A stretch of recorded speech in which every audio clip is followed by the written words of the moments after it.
auzit de vestea minunată,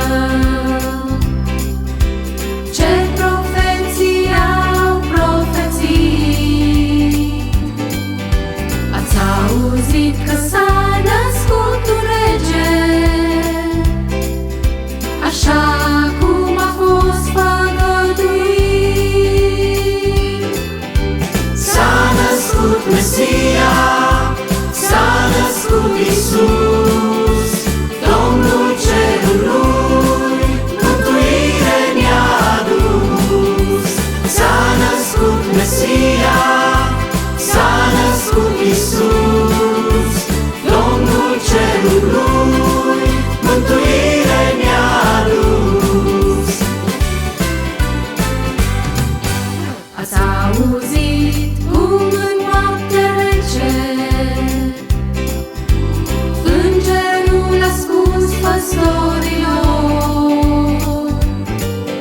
că jos în vale, într-o iesle mică, s-a născut un mântuitor.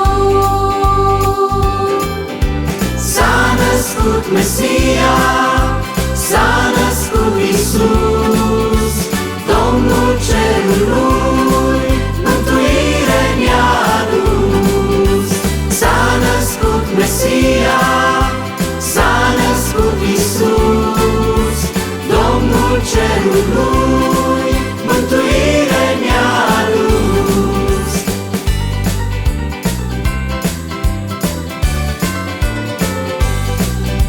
Ați auzit cum martirii răsărit l-au căutat pe împărat, daruri i-au adus Domnului și în fața lui ei s-au închinat.